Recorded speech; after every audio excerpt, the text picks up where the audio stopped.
بسم الله الرحمن الرحيم. إنا فتحنا لك فتحا مبينا صدق الله العظيم. نن د 1400 کال د اسد د میاشتې 24مه نیټه ده چې د 2021 کال د اګست له 19مه نیټې سره سمون خوري.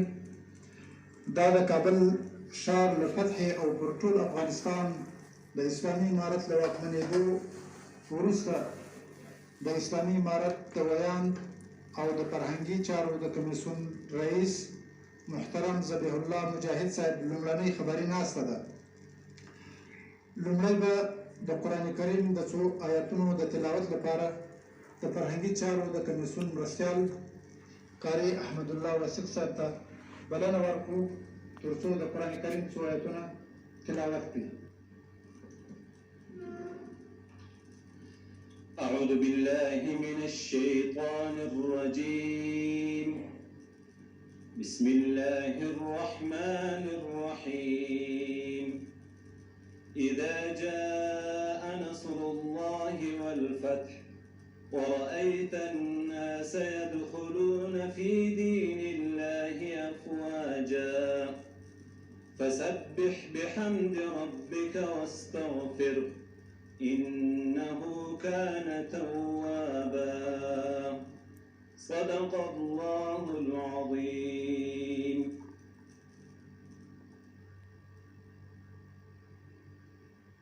جزاكم الله خيرا. ډیره مننه. اوس به د افغانستان د اسلامي امارت محترم ویان او د فرهنګي چارو کمیسیون رئیس ذبیح الله مجاهد صاحب خپلې خبرې واوروي. محترم ذبیح الله مجاهد صاحب. الحمد لله وكفى والصلاة والسلام على عباده الذين اصطفى أما بعد. قال الله تبارك وتعالى: أعوذ بالله من الشيطان الرجيم. بسم الله الرحمن الرحيم.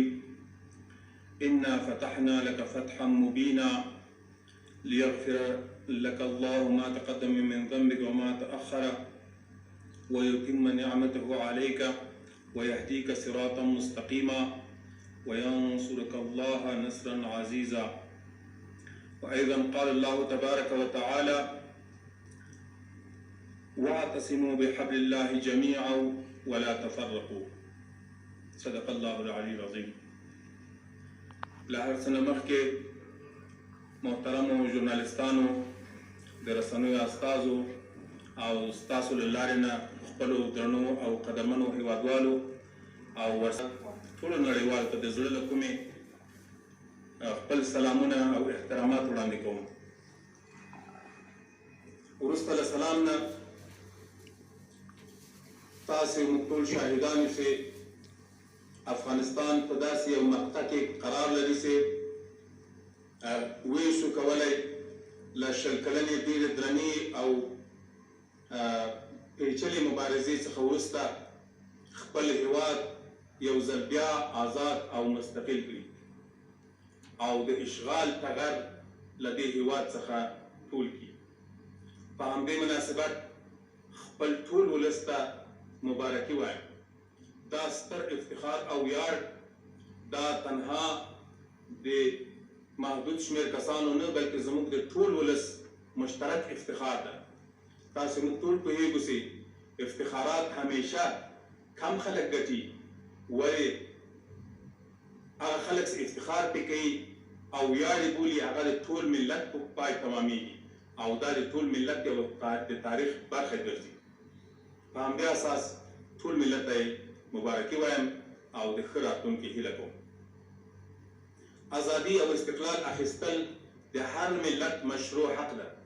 افغانانو هم د خپل مشروع حق څخه په استفاده وسو کولی له اوږدې او درې شل کلنې مبارزې او جهاد څخه وروسته دغه ازادي واخلي او خپل هیواد د اشغال او د اشغال له تتمو څخه پاک کړي. دا زموږ حق او ویاړو چې دا حق مو ترلاسه کړ. په مقابل کې د لوی الله جل جلاله څخه شکر ادا کوو چې دغسې یو لویه مقطع ته یې موږ ورسولو او خپل انعام یې زموږ په ولس باندې وکړ او دې ملت ته یې ازادي ورکړه. اسلامي امارت وروسته له دې چې هیواد آزاد شو د هیچا په مقابل کې د عقدې او دښمنۍ پالیسۍ نه لري. موږ تاسې ټول پوهېږو طبیعي خبر ده په افغانستان کې ډېر بحراني حالت او جګړه تېره شوه. په دې کې به ځینې خلکو اشتباهاتو او داسې کړنې کړې وي چې هغه د اشغالګرو په ګټه تمامېدې. خو کله چې موږ افغانستان ته راغلو غواړو چې افغانستان نور د جګړې میدان نه وي، نور دلته جګړه د نن نه هیڅ پای ته ورسېده. بناء د علي قدر امیر المؤمنین د فرمان په اساس ټول هغو کسانو ته مقابل جهاد کې ولاړو عفو شوی، زموږ لخوا نه هم ټول عفو شوي دي او دغه عفو خاص د دې لپاره وسې موږ نه غواړو نور جګړه تکرار شي، جګړه دوام وکړي او د جګړې عوامل باقي پاتې شي. بناء اسلامي امارت د هیچا سره دښمني نه لري، سر له نن نه د ټولو اړخونو جهتونو سره دښمني پای ته رسېدلې ده. موږ نه غواړو په دښمني کې ژوند وکړو او طبیعي خبر ده چې هېڅ ملت هم خپل په مقابل کې دښمنان نه غواړي، نه داخلي او نه بهرني. بې له شکه چې موږ په داسې یو تاریخي مقطع کې قرار لرو چې سیاسي نظام به جوړېږي. د دې لپاره چې رسنۍ او زموږ هغه منتظر هېوادوال او نړیوال هغه لږ ډاډه واوسېږي، خو سیاسي جوړښت باندې او د سیاسي پروسیجر په تکمیل باندې زموږ د مشرانو لخوا نه جدي بحثونه روان دي او په نږدې راتلونکي کې به موږ د دې شاهدان واوسېږو چې سیاسي جوړښت منځته راسي او یو قوي اسلامي هر اړخیز او افغانانو ته د منلو وړ نظام ولرو انشاءالله تعالی. لکه څرنګه چې کابل د اسلامي امارت د ځواکونو لاس ته ورغی، طبیعي خبر ده دلته ځینې مشکلات پېښ شول، د امنیتي ستونزې او یا اندېښنې. اگر که موږ په دغه لوی تحول کې تر اوسه پورې د کابل په ښار کې او د مجاهدینو د راداخلېدو نه وروسته کوم تلفات نه لرو، ځاني تلفات چاته نه دي اوښتي، ولې ځینې اشوبګرې کړۍ هغو د مقطع نه په استفادې ځینې ناهنجارۍ او سرخوږی جوړ کړ چې په هغه اساس باندې اسلامي امارت متوجه شو څو د ښار امنیت ټینګ کړي. زه ټولو هېوادوالو خصوصا د کابل ښاریانو ته اطمینان ورکوم چې نور به د دوی امنیت بشپړ خوندي وي، د دوی سر مال او عزت به خوندي شوی وي. زموږ ځواکونه د کابل ښار ټولو اطرافو ته رسېدلي دي او امنیت ټینګ شوی ده. انشاءالله هره ورځ به د بلې ټولنې په نسبت امنیت ټینګېږي. په دې امنیت ټینګولو کې طبیعي خبر ده افغانستان کې خصوصا په کابل کې بهرني سفارتونه میشت دي او د مختلفو هېوادونو سفارتونه دلته اوسېږي. د هغو امنیت موږ ته ډېره حیاتي مهمه مسله ده. د دې په خاطر چې د هغو امنیت ټینګ شي موږ ځانګړي ځواکونه په کار اچولي دي چې ټوله هغه ساحه چې شنه ساحه ده یا سفارتونه پکې اوسېږي د هغو امنیت په فوق العاده ډول باندې تامین وي. بناء ټولو بهرنیو هېوادونو ته د هغو سفارتونو ته د استازو ته سیاسي نمایندګیو ته د ملګرو ملتونو مؤسساتو ته او نړیوالو عامه او بشري او خیریه مؤسساتو ټولو ته ډاډ ورکوو چې د دوی په وړاندې به هېڅوک هم هېڅ ډول اقدام نه کوي، هېڅ زیان به نه ورسېږي، امنیت به یې بشپړ خوندي وي. زموږ ځواکونه به د دوی د امنیت لپاره شپه او ورځ لاس په کار وي انشاءالله تعالی. بې له شکه چې موږ نه غوښتل چې په کابل کې دغه تېرې شوې د لنډو ورځو ګډوډۍ دا رامنځته شي. موږ بناء د دې لپاره چې ښه وضاحت رامنځته شوی وي. اسلامي امارت وغوښتل چې کله ولایات تصفیه کېږي د کابل په دروازو کې زموږ مجاهدین او ځواکونه متوقف شي، وړاندې لاړ نه شي. ټولو ته امر شوی و چې حتی د کابل په هېڅ ولسوالۍ کې هم نظامي تحرکات ونه لري. د دې لپاره چې د انتقال پروسه په اسانۍ سره بې له دې نه چې تکلیف پېښ شي یا جګړه کابل ښار ته داخله شي او ګرمېشت سیمه ده طبعا زیانباره شي، نو بې له دې نه باید موږ د باندې مسائل حل کړو او کابل ته په سوله ایزه ډول باندې زموږ کسانو څوک چې راځي هغه را داخل شي او نظامي ځواکونه صرف د کابل د امنیت لپاره وي. خو متاسفانه باید ووایو چې تېرې ادارې بې کفایتي وکړه، تېرې ادارې ونه شو کولی چې په خپلو ژمنو باندې ودرېږي. وارخطایي بیا پېښه شوه. له هغه له امله ټول امنیتي ځواکونه چې دلته په کابل کې مخکې له موږ نه امنیت ساتلی وو، په حوزو کې اوسېدل، په بېلابېلو وظیفو باندې مکلف وو چې باید امنیت وساتي، هغو مخکې له وخته تېښته وکړه، مخکې له وخته خپل کارونه پرېښودل. دا د دې سبب شو چې ځینې اشوبګرې کړۍ او داسې کړۍ چې هغه د ګډوډي غوښتونکي وو، هغو د اسلامي امارت له نامونو په استفاده باندې په ځینو جوړو کې په لوټ مار باندې شروع وکړه، ځینو خلک ځورول پیل شول. موږ هم مجبور شو چې خپل ځواکونو ته د امنیت د تامین په خاطر امر ورکړو چې ښار ته داخل شي. اگر که له دې نه مخکې موږ اعلامیه درلوده ویلې مو چې کابل ته ښار ته په مسلح شکل نه داخلېږو، ولې دا زموږ مجبوري شوه چې د کابل ښار د څو اشوګرو ته پرې نه دو او دلته بانکونه دي، سفارتونه دي، د خلکو عزت ته، د خلکو کورنۍ دي، دوی ته باید نجات ورکړو. موږ مجبور شو چې ځواکونه کابل ښار ته راننوځو. نو په همدې اساس د کابل ښاریان اوس باید ټول ډاډه واوسېږي چې د دوی امنیت بشپړ تامین شوی. بې له شکه زموږ اورو او لیدل کېږي چې ځینې نړیوال د افغانستان له فعلي حالاتو نه کله کله اندېښنه کوي. غواړو نړیوالو ته د امریکا د متحده ایالاتو په شمول ډاډ او اطمینان ورکړو چې د افغانستان له خاورې نه به هېڅ چاته زیان او ضرر متوجه نه وي. همداسې د سیمې هېوادونو ته، همدارنګه خپل همسایه هېوادونو ټولو ته ډاډ ورکوو چې موږ اجازه نه ورکوو چې د افغانستان خاوره د ګاونډیو او یا د نورو ملکونو په ضد استعمال شي او یا د هغو په خلاف استعمال شي. په دې اړه غواړو چې ټول نړیوال مطمئن واوسېږي، ډاډه واوسېږي، اسلامي امارت خپلو ژمنو ته متعهد دی.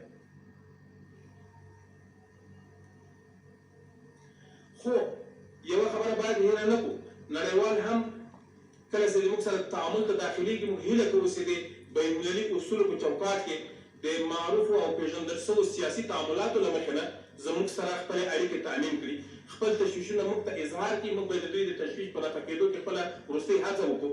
خو دا پېښه نه شي چې خدای مکړه زموږ او نړیوالو ترمنځ تنش پېښ شي، سیاسي کړکېچ رامنځته شي او دوی زموږ د دیني افکارو، د دیني اصولو او روایاتو په وړاندې باید ډېر درناوی ولري، ځکه افغانانو د دیني اصولو لپاره ډېرې درنې قربانۍ ورکړي. حق لري چې په خپل هېواد کې د دین او شرعي اصولو په اساس قوانین رامنځته کړي، د هغو په اړه باندې د هغو په اساس پرېکړې وکړي او د خپلو خلکو لپاره یو نظام ولري. دا د افغانانو حق ده. موږ تاسو شاهدان یو، د نړۍ مختلف هېوادونه د خپلو ارزښتونو په چوکاټ کې بېلابېل قوانین لري. په ټول نړۍ کې واحد قانون نشته. اروپایي هېوادونه ځانګړي قوانین او مقررات لري، امریکا متحده ایالات ځان ته قوانین لري، عربي هېوادونه ځانګړي قوانین لري، زموږ په همسایه په ګاونډ کې هم مختلف قوانین موږ شاهدان یو. افغانان هم حق لري چې د خپلو ارزښتونو په دننه کې داسې قوانین رامنځته کړي چې هغه زموږ د خلکو په ګټه دي، زموږ د خلکو د عقیدې سره او د هغو د غوښتنو سره برابر دي او په دې باندې باید هېڅ نړیوال تشویش ونه لري او زموږ دغه درنو ارزښتونو ته باید دوی هم درناوی ولري. د ښځو موضوع یوه مهمه موضوع ده. اسلامي امارت متعهد ده چې د ښځو حقوقو ته د شریعت په چوکاټ کې پابنده واوسېږي. زموږ د خویندو مندو هغه حقوق چې الله جل جلاله په شریعت کې ورکړي دي او زموږ د ملت د ارزښتونه ایجابوي هغه ټول ورکړو. ښځه د ټولنې مهم عنصر او برخه ده. ښځې به د هېواد په بېلابېلو برخو کې فعالیت لري، د چوکاټو د اصولو په دننه کې به کار کولی شي. په طبي، تعلیمي او مختلفو برخو کې چې اړتیا ورته لرو، زموږ ټولنې اړتیا حس کوي دوی به زموږ سره حضور ولري او فعالیت به وشي کولی. البته په دې اړه چې نړیوال اندېښنې لري او یا نور چاته اندېښنې پیدا کېږي، موږ ډاډ ورکوو چې د ښځو په وړاندې به هېڅ ډول تاوتریخوالی نه کېږي، هېڅ ډول تبعیض ته به اجازه نه ورکول کېږي. البته اسلامي اصول یو چوکاټ ده چې هغه باید زموږ سره نړیوال هم تسلیم کړي او زموږ هېوادوال هم مني. زموږ ښځې مسلمانې دي، هغوی غواړي چې خپل ژوند د اسلام او د شریعت په چوکاټ کې عیان کې داسې ژوند کړي.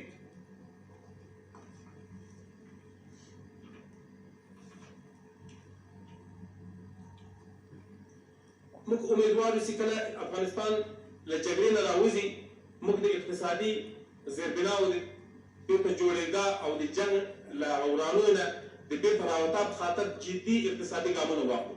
له نړیوالو هېوادونو سره مخکې زموږ تعاملات په درناوي بنا وو. له ګڼو هېوادونو سره ما په دې باندې خبره کړې ده چې افغانستان ته اقتصادي منابع متوجه کړي او په افغانستان کې پانګونه وکړي، د افغانستان د اقتصاد سره مرسته وکړي، زموږ سره زموږ د هېواد په بیرته رغونه او ابادۍ کې موږ سره همکار واوسېږي. په همدې خاطر اسلامي امارت ټولو هېوادوالو ته ډاډ ورکوي چې انشاءالله موږ به وشو کولی په ډېر لنډ وخت کې او په لنډو کلونو کې خپل هېواد تغییر کړو او مثبت تغییر د ټولو خلکو اقتصادي وضعیت به ښه کېږي. ځکه موږ یو شی حس کوو چې هر افغان د خپل شخصي ژوند ښه کول غواړي.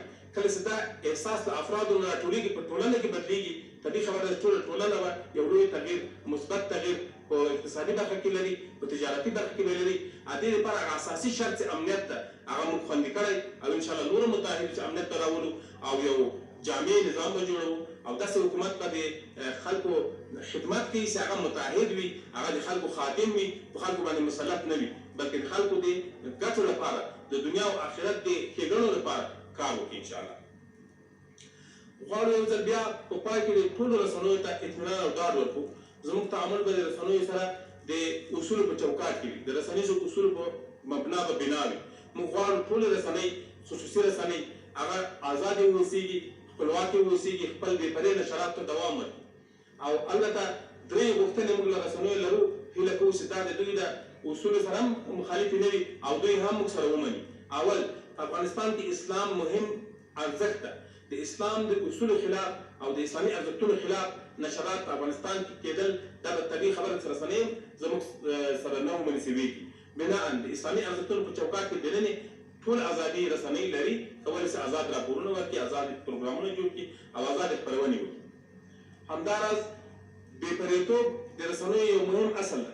هیله کوو چې رسنۍ بې پرې واوسي، بې طرفه واوسي، په قضایاو کې بې پرې برخورد وکړي.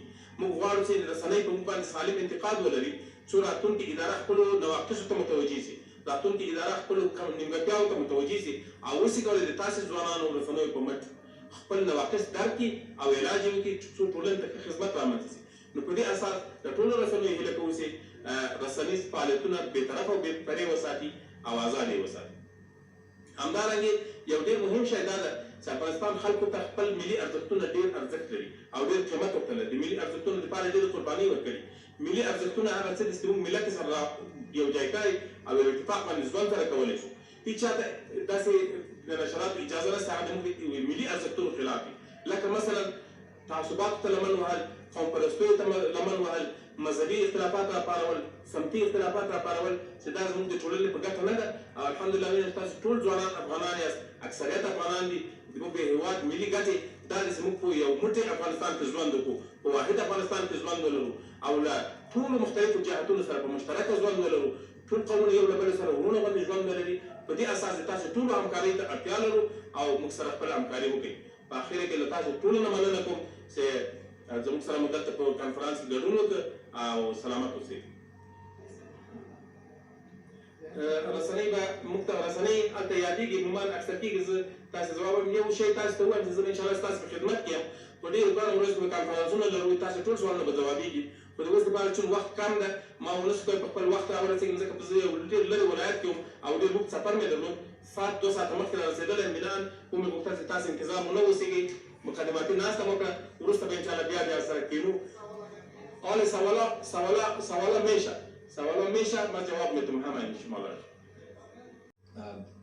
سوال ما همیشه که امروز افغانستان اول کشور تولید تریاک است در دنیا، تریاک، و این یک مشکلات چند سال است و برای شما معلوم است که تنها حکومت که تونستی تریاک بند کردن حکومت طالبا بود سال 2000. دیگه شما حالی قصد که تولید مواد مخدر بند کنی و بتونی این تریاک بند کنی بدون حمایت بین‌المللی؟ تشکر. بله، ما کاملا اطمینان میکنیم به هموطنان خود با جهان که افغانستان دیگر مرکز تولید تریاک و خشخاش نخواهد باشد. ما در سال 2001 اگر شما به یاد داشته باشید کشت خشخاش را یا تریاک را در افغانستان به صفر رسانده بودیم.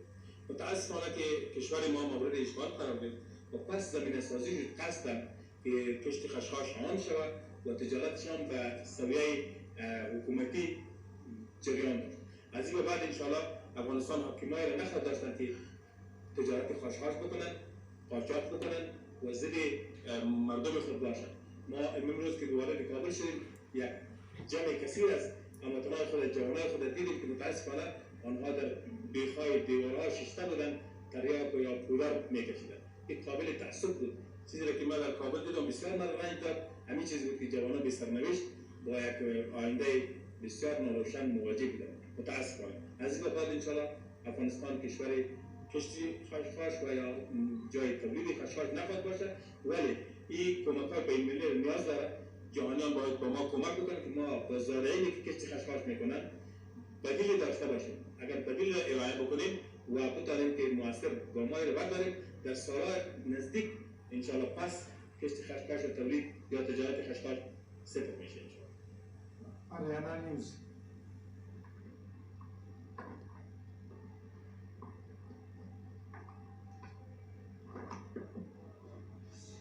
بسیار تشکر آقای مجاهد. من از همه جایش هستم، خبرنگار آریانا نیوز. سوال من این است که مردم افغانستان منتظر چی نوع نظام باشند؟ آیا نظام امارت اسلامی یا نظام دیگری؟ شما جریان دیگر سیاسی را در حکومت ضعیف می‌سازید؟ آیا یک حکومت همشمول تشکیل می‌دهید؟ و سوال دومی است که مردم افغانستان، کارمندان ادارات دولتی، مردان و زنان می‌توانند به وظیفه بروند؟ چی وقت بروند؟ باید بگم که افغانستان انشاءالله یک حکومت قوی و اسلامی خواهد داشت. اینه که باز اسمش چی میباشه، مشخصاتش چی میباشه، بهتر است بگذاریم به سیاسون، چون آنها در این مورد جدی زیر بحث همین موضوع قرار دادن و بگذاریم وقت برشان بدیم و اطمینان میتیم که افغانستان دارای حکومت قوی و اسلامی خواهد باشه که با ارزش‌های ما شما، با منافع ما شما متحد باشه و خلاف مردم خود نباشه و انشاءالله در او حکومت افغان‌ها خود را خواهد دید. ما کوشش میکنیم، تلاش میکنیم تمام افراد را قناعت بدیم که در نظام آینده جمع شوند که با ما مخالفت‌های داشتند. در این مورد بحثان جریان دارد. انشاءالله منتظر میمانیم که فیصله‌های خوبی پیش بیاید. زودتر اتحاد دولتی بیشتر فعال خواهد شد.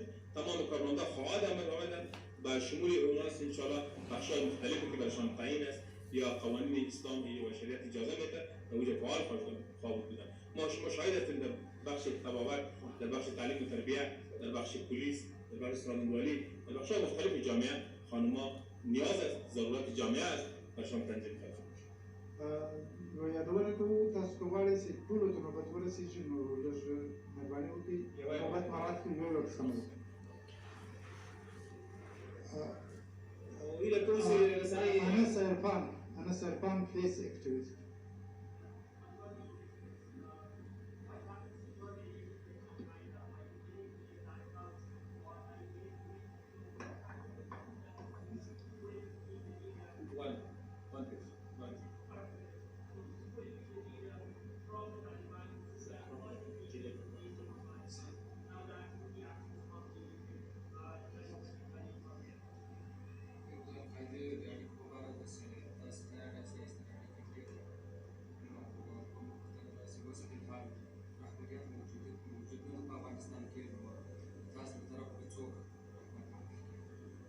بله موږ باید ووایو چې د بهرنیو جنګیالیو په مورد یو شی باید مطمئن اوسي چې نړیوال هم او موږ هم چې افغانستان به د هیڅ چا په خلاف نه استعمالېږي. موږ به اجازه نه ورکړو چې زموږ خاوره د بل چا په خلاف استعمال کړي او په دې مورد کې هر هغه څوک چې غواړي زموږ له خاورې نه استفاده وکړي د نورو ملکونو په ضد موږ هغو ته دلته د فعالیت اجازه نه ورکوو، دلته په دې استوګنې اجازه نه لري. دومره داسې نظام جوړېدونکی ده، رهبریت قائم ده، انشاءالله مشکلات به حل کېږي. امید کوو چې موږ څو ورځې صبر وکړو او زغم ولرو. اوسنی حالت د کنټرول حالت ده، موږ به ډېر زر نظام چښتنان انشاءالله د ښه بهتره نظام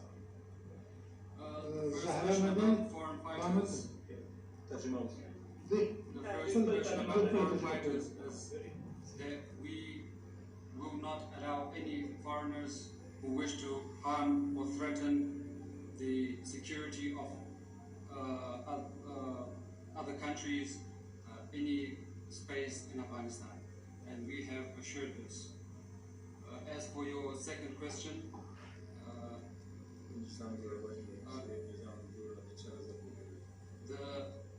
as for the government setup, we are still working on it, and hopefully we'll reach that stage soon. زهرا نبی بانو تلویزیون. زهرا نبی.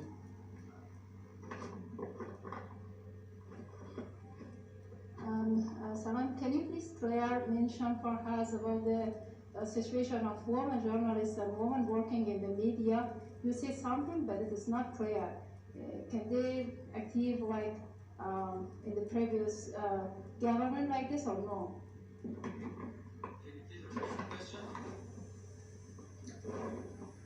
Can you please repeat the question? در مورد وضعیت خبرنگاران زن و اینکه زنان در رسانه ها آیا میتونن مثل سابق فعال باشن یا یک حجاب خاص یا یک مثلا میتونن فقط خبر بخونن یا میتونن یک برنامه خاص اجرا کنن؟ شما گفتین اما این مشخص نبوده، لطفا این مشخص. در این مورد بگذاریم که نظام آینده و حکومت آینده پاسخگو باشه. ما میخوایم قوانینی طرح شود که برای تمام قشر جوان ما فعالیت‌ها باشه ولی در چارچوب شریعت اسلامی. این یک کلیت گفتیم به خاطر که ما فعلا در وضعیت قرار نداریم تمام قوانین ما تشریح بکنیم. بگذاریم نظام ساخته شود، قوانین ساخته شود. قانون به سر ما و شما حاکمیت میکنه، ما شما مراعات قوانین نمیکنیم.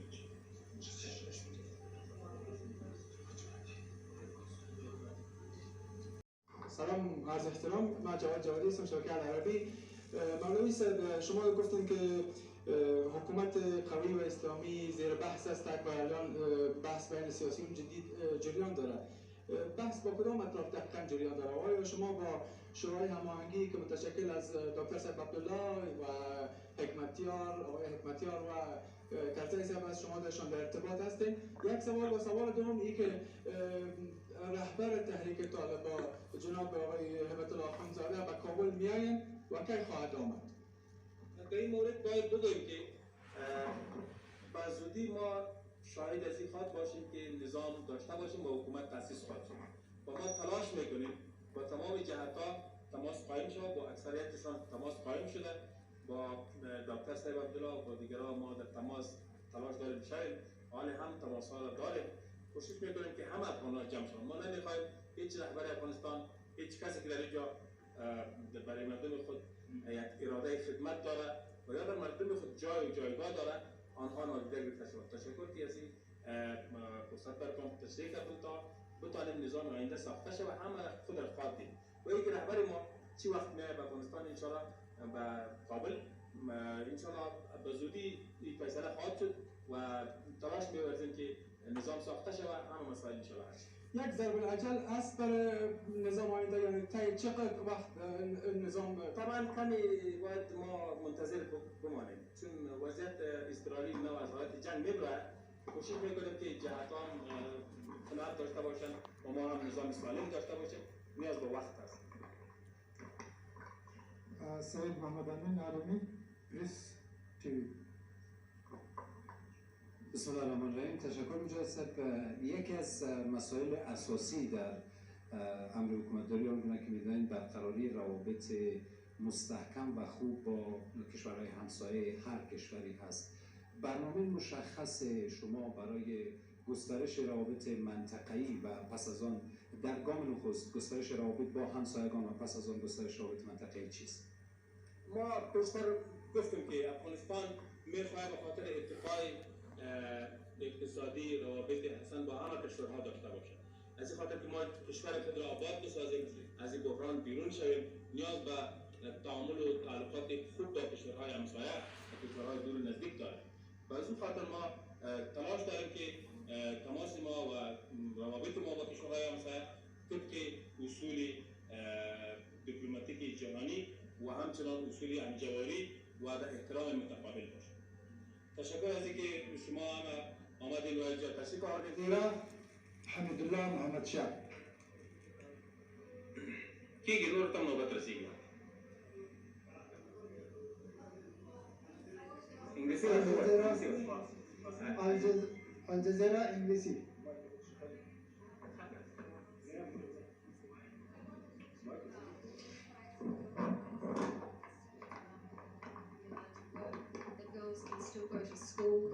What assurances can you give to women and girls that their rights will be protected? مجاهد صاحب دو پختانه داره چی؟ دو پختانه داره چیز من شبکه‌دار است در جزیره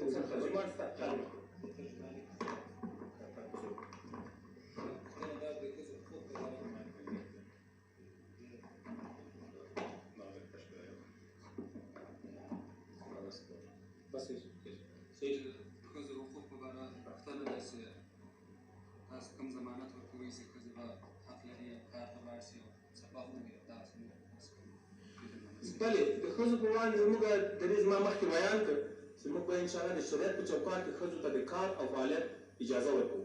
ښځه د ټولنې مهم عنصر ده او موږ دې ته په درناوي ګورو. د ټولنې په ټولو هغه برخو کې چې موږ ټولنه اړتیا ورته لري ښځو به فعال حضور ولري البته د شرعي چوکاټ په داخل کې women will be afforded their rights, whether it is in work or other activities, because women are a key part of society, and we are guaranteeing all their rights within the limits of Islam.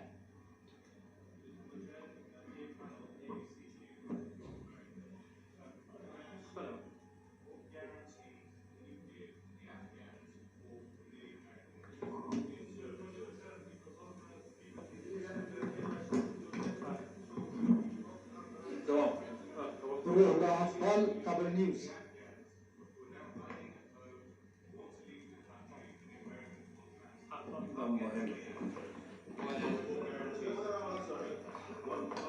One.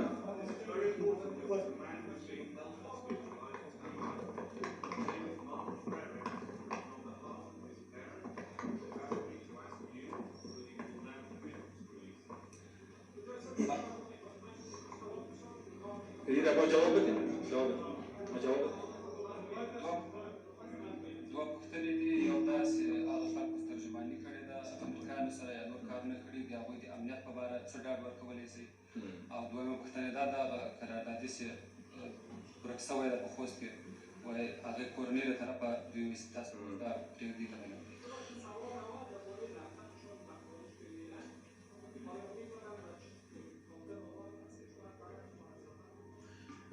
در این مورد میخوایم که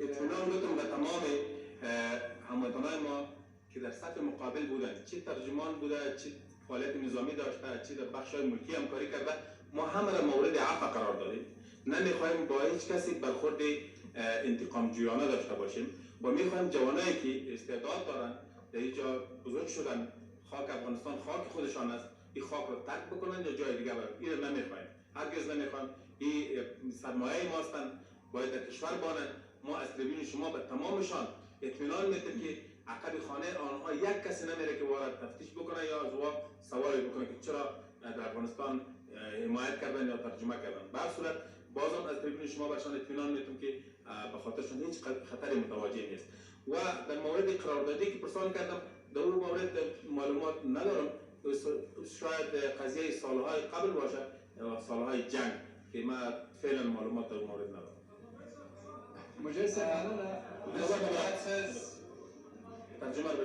Mr. Mujahid says that we are assuring the safety of all those who have worked with the United States and Allied forces, whether as interpreters or any other field that they have worked with them. As for their talents and their skills, we do not want them to leave the country. We want them to serve their own homeland. As for the contractor that was perhaps, he's gone missing, as reported by the media, we do not have any information about him at the moment.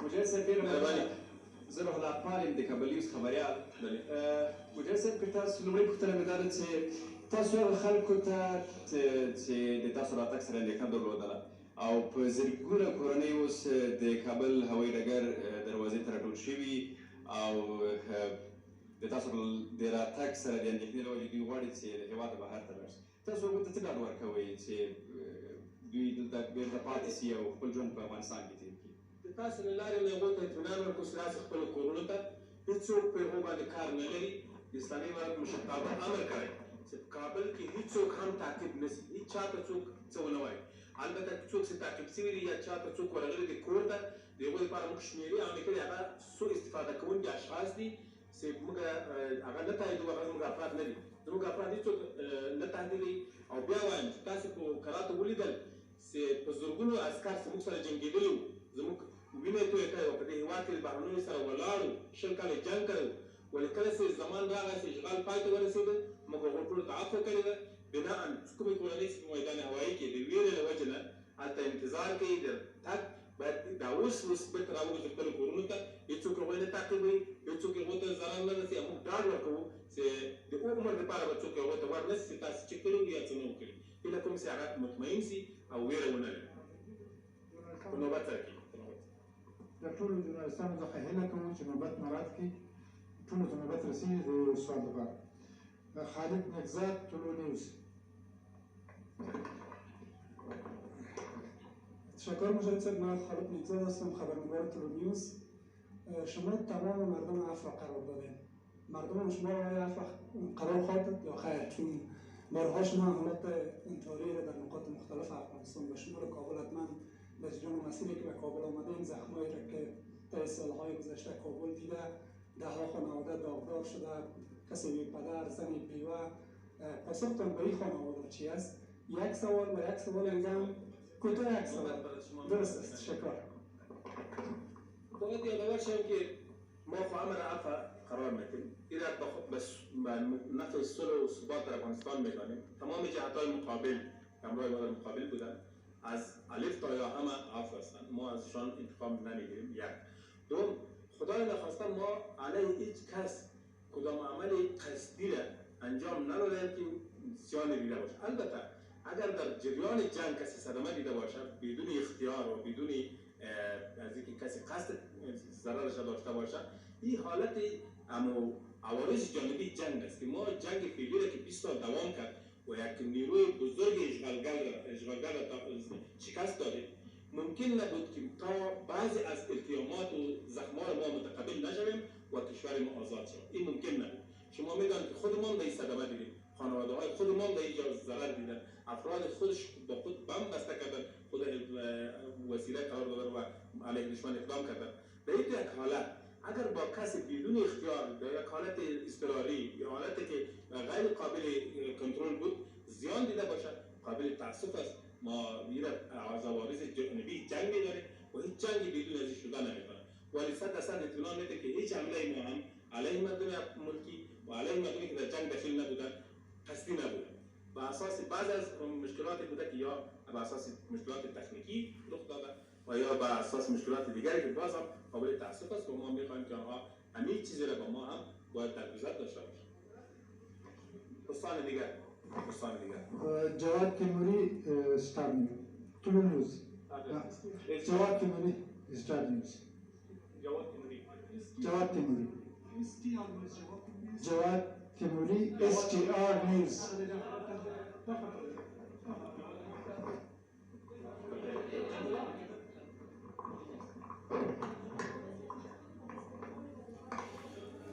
مننه مجاهد صاحب. زه جواد تیموري یم له STR تلویزیون څخه. مجاهد صاحب، نن درېیمه ورځ ده چې کابل ښار ته طالبان داخل شوي دي. تقریبا 3 ورځې وشوې. تاسو مخکې هم یادونه وکړه چې هلته نه کوم مقاومت شته دی، نه کوم بل نظامي مرکز شته دی چې هغه نه وي نیول شوی. مګر اوس هم که ښار ته وګورو، د ښار فضا ډېره نظامي ده. په ښار کې ډېر نظامي کسان له وسلو سره تاویږي، خلکو ته یو تشویش یو ډول جوړ کړی دی. او دغه راز دولتي امکانات چې تقریبا بیت المال دی، بیت المال ګڼل کېږي، داسې په یو بل ډول استفاده کېږي، خلکو سره تشویش او اندېښنې دي د دې په اړه باندې. ستاسو ځواب څه دی؟ څه وخت به دغه د ښار نظامي بڼه بېرته په خپله اصلي ښار کله سیاسي حالت کې تغیر شول، دلته یو ډېر لوی اشوب ته لاره خلاص شوه او خلکو په غلا او په چورو او په تالانو د خلکو په عزتونو لاس پورې کړ. د دې وضعیت د کنټرول لپاره موږ مجبور اوسو ډېر جدي چلند وکړو. اوسنی حالت د کم وخت لپاره ده، ډېر ژر ښار بېرته عادي حالت ته راګرځي. زموږ ځواکونه فقط په اضطراري حالت کې دي چې وضعیت کنټرول کړي. هغه خلک چې بېثباتي راپې کوي یا د خلکو په وړاندې درېږي، د خلکو ځورونې ته لاس اچوي، د هغو کنټرول وکړو. د دې په خاطر موږ مجبور یو وضعیت نظامي وساتو د لاندې ورځو لپاره. بېرته به ښار عادي کېږي. ټولې حوزې فعالیت یې اوس شروع کړې ده او موږ بوخت یو په تدریج سره د ښار بېلابېلې برخې امنیت ته راګرځوو او ډاډه کوو. او د بیت المال د استعمال په اړه باندې زه تاسو ته ډاډ درکوم چې د اسلامي مجاهدین هېڅ ځای هم په غیر شرعي توګه باید نه استعمالوي. البته که په موټرو کې ګرځېدا ده، اسلحه ګرځول دي او اوس که تا نه وي، طبیعي خبره ده چې دا موږ تاسې امن چې کوم لرو یا ورته سترګې په لاره یو چې امنیت راشي، د دې موږ نه چمتنان کېږو. دا اړتیا او ضرورت.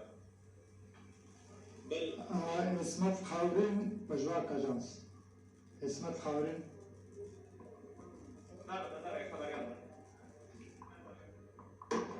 بسم الله الرحمن الرحیم. عبدالرقیب سالم له پژواک څخه. زما یوه لنډه پوښتنه دا ده چې له خلکو سره مو اندېښنې دي.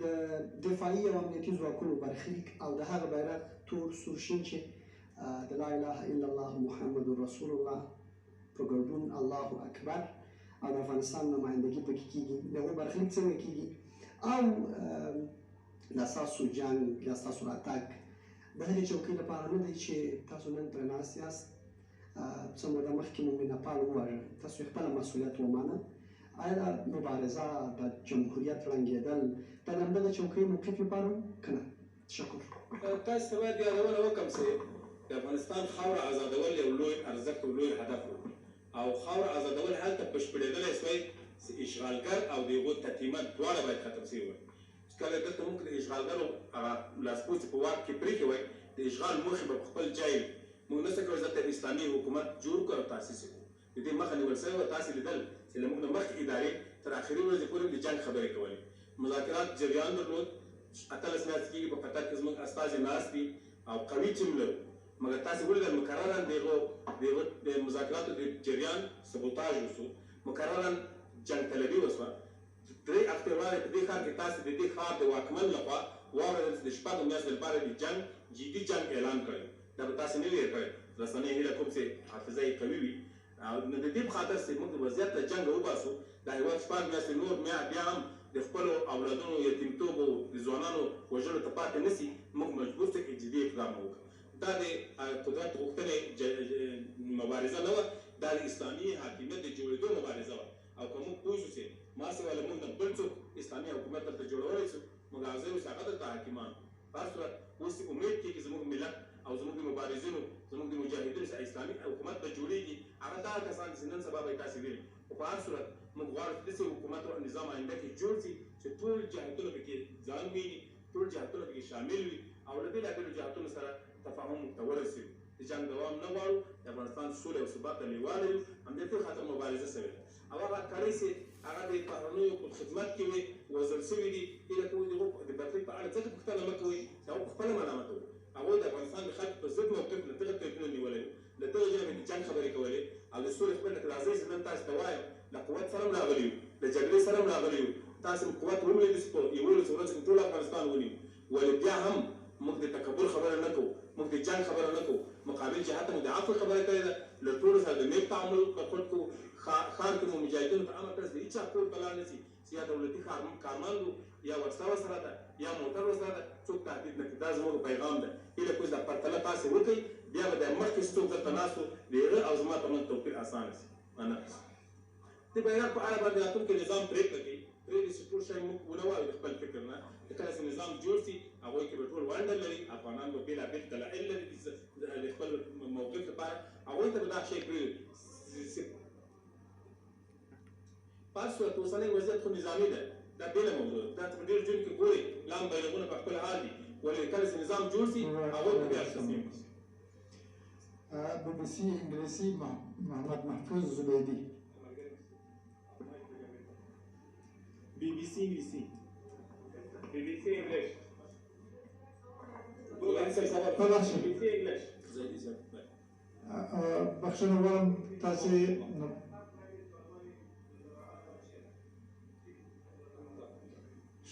بله اگر این سوال به اساس ایدئولوژی و مفکوره و یا عقیده و باور شود تفاوتی وجود نداره چون ملت ما 20 سال قبل مسلمان بود همین بچه‌ها و اولادایشان است آل هم مسلمانای هستند همون باور و عقیده خود دارند ولی به اساس پختگی به اساس تجربه به اساس بینش اگر محاسبه بکنیم بدون شک تفاوت‌های زیاد وجود دارد این به اساس است که ان شاءالله گام‌های فعلی با گام‌های قبلی تفاوت مثبت خواهد داشت و این یک پروسه تکمیلی است که انشاءالله به وجود آمده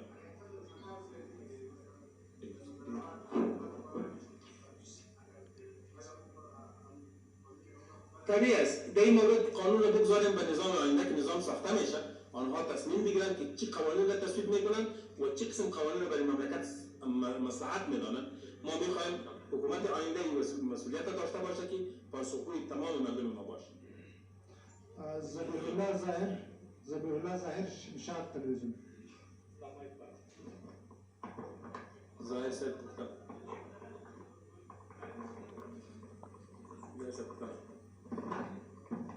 د ډېره زیاته مننه مجاهد صاحب غږ سره د اشنا خوشحاله شوم چې مې لیدلې. زما پوښتنه دا ده چې تاسو اشاره ورته درلودله په خپلو خبرو کې، هغه دا ده چې تاسو ولې داسې یو نظام به جوړېږي راځي به تر اوسه کله چې رئیس جمهور غني تللی دی تاسو کابل باندې واکمن شوي یاستئ، افغانان د ملک رهبري نه لري په بې سرنوشتۍ کې تر اوسه قرار ځکه چې رهبري نشته. تاسو ولې په داسې نظام باندې کار کېږي چې هغې کې ټول خلک خپلې خواوې وي؟ دا کار چېرته کېږي، چېرته روان دی؟ ویل کېږي چې د قطر سیاسي رهبري هم قندهار ته را رسېدلې ده. دغه مسله څنګه ده؟ یو لنډه پوښتنه، ځکه پوښتنې یوې دي، لنډه پوښتنه دا ده چې افغانستان کې د وسلو قاچاقبر ډېر زیات دي، د هرې برخې د وسلو سرحدونو ته هم څه پلان نیولی؟ ویل کېږي چې وسلې پاکستان ته روانې دي. یو شی تاسو ته وایم ظاهر صاحب چې نظام باندې کار روان دی، دا اوس زموږ مشرتابان په جدیت سره بوخته دي چې نظام جوړونې لپاره پروسه تکمیل کړي او نظام به جوړ شي. په دې باندې په جدیت سره کار روان، تاسو ته بیا اطمینان درکوم او کله چې منتظر پاتې شو تکمیل شي او بیا موږ اعلان واورو. یوه موضوع دوم د اسلحو د قاچاق موضوع موږ اوس نه تاییدوو، موږ ټول سرحدات په لاس کې لرو، ډېر جدي کنټرول وجود لري، هېڅ چېرې څوک یو میل هم نشي د باندې ویستلی. موږ اطمینان ورکوو خپل ولس. البته خپلې اسلحې چې دلته وي په جنګ کې استعمالېدي هغه به په سالم ډول ټولېږي، ذخیره کېږي به، نور به انشاءالله په دې هېواد کې موږ د جنګ شاهدان نه یو. نو ټول تقریبا نږدې تماسونه جوړ دي، څوک نه دي پاتې دي. تاسو وینئ چې هغه کم کړی ځینې جوړې شته، هغو تماسونه روان دي. غواړم د خبرو د لارې مسله حمدالله حمیدي سپوږمۍ راډیو. حمدالله حمیدي سپوږمۍ راډیو. بهرني ژورنالستانو ته هڅه وکړئ چې ډېر تماس که څه هم ملګرو بېلابېلې پوښتنې وکړي، زه به یوه تخنیکي پوښتنه وکړم، هغه دا چې فیسبوک ادارې نوی یو خبر خپور کړی یا یې داسې څه ویلي دي چې د طالبانو پر کړنو چې هغه په ټولنیزو رسنیو کې مثلا عکسونه دي، ځینې ویډیوګانې دي، د هغوی د نشر لپاره اجازه نه ورکوي. نن سبا تاسو پوهېږئ چې فیسبوک ډېره کارول کېږي، فیسبوک رسنۍ او ډېره مهمه ده. تاسو د دې لپاره په راتلونکي کې څه پلان لرئ چې خبرې ورسره وکړئ او که نه؟ دا سوال خو باید د فیسبوک له ادارې سره چې د بیان د ازادۍ دعوه دوی کوي او دلته خلک د بیان د ازادۍ په خاطر 20 کاله مړه شو، بمونه پرې وغورځول، نن دوی بیا دوی ته اجازه نه ورکوي چې موږ تصویر خپور شي. خپله هر څه وکړه هغه ټول خپاره شوه. دا پوښتنه باید د فیسبوک له ادارې وشي، دا بیان ازادي ولې محدوده شوه، ولې خپل ارزښت له لاسه وایي؟ هغو نه باید پوښتنه وشي. محمد جواد درویش، تمدن تلویزیون. بهرنیو رسانیو ته زیات وخت به نام یاد خدا، من جواد درویش هستم، خبرنگار تلویزیون تمدن. برخی از گزارش‌ها رسیده که در شمار از ولایت‌ها برخی آستانه‌هایشان بیرون برده شده. ما گزارشی از هرات داریم که یک شاعر چند روز است هنوز وضعیتش معلوم نیست. شما این موضوع را چقدر تایید میکنید که امارت اسلامی یا اعضای گروه شما این شاعر را برده یا نه و یا کسای دیگری به خاطر بدنام‌سازی امارت؟ یک بحث دیگر که در نظام بعدی شما کسایی که امروز رفتن بیرون از افغانستان سیاسیون هستند، مثل کسایی که با امارت اسلامی جنگیدن، مثل مارشال دوستم هست، مثل استاد کار هستن و یا کسای دیگه که حال در پاکستان هستن، اینا در قدرت و یا در نظام بعدی جای داشت خواهند داشت یا نه؟ باید در مورد سوال اولتان بگویم 3 روز شده که کابل تصفیه شده، ما در تمام ولایت به شمول کابل هیچ قضیه قتل را نداریم، یعنی امنیت سرتاسری به کشور برگشته.